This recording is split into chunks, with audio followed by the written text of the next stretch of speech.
Maybe we could begin with how you first became interested in psychedelics and the link to religion.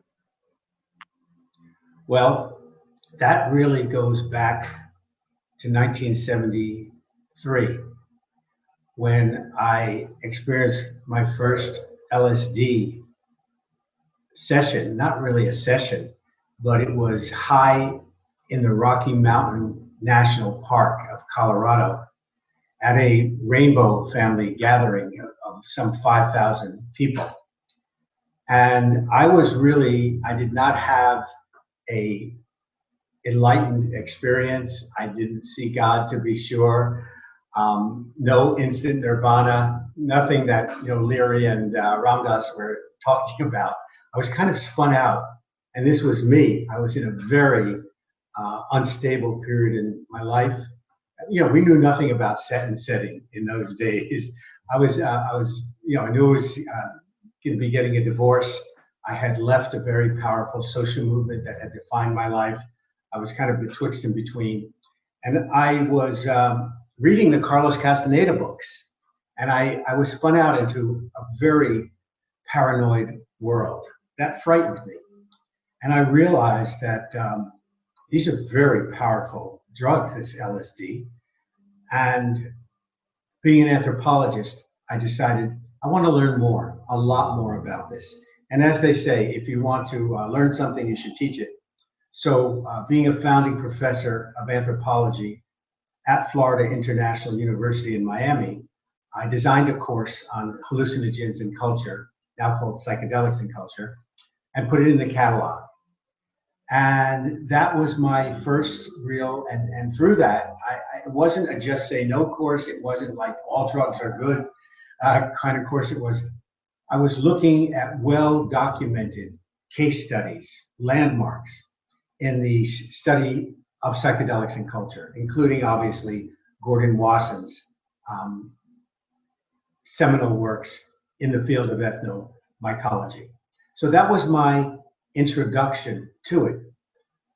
The course went on for decades, and I was reading all the time, absorbing everything I could in the field. And the field, anthropology is an interdisciplinary field in and of itself. It uses an interdisciplinary approach. And certainly the study of psychedelics takes you into many different fields: classical languages, church history, theology, ethnobotany, ethnomycology, the way cultures use mushrooms, art history, linguistics. So I was absorbing a lot of this. I found it fascinating that and this was starting out in the drug war years of President Richard Nixon, 1970s Controlled Substance Act. Practically everything was made illegal, and Leary was the most dangerous man in America. If only that were our biggest problem today. So that was my introduction, and I read voraciously in the field.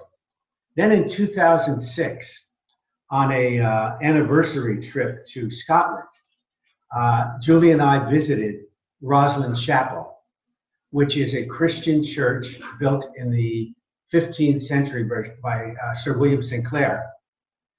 And we were drawn there by Dan Brown's The Da Vinci Code, which mentioned Roslin as one of the possible resting places of the Holy Grail. Well, Roslin, although a Catholic church built for the celebration of the Mass, is a unique fusion of pagan and Catholic symbolism. And woven through the church on a long, sinuous, sculpted stone vine are over 100 green men, fertility faces from the Middle Ages and earlier. And I was impressed by the most prominent green man of Roslin, whose face came down from a 15-foot stone boss from the ceiling. So you looked up at it.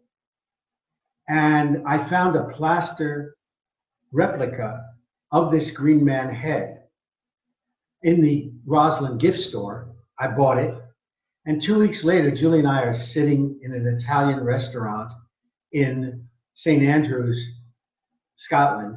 And I turn this green man head around on the table, and I am looking at, upside down, I see that an Amanita muscaria mushroom has been sculpted upside down into the forehead of this green man.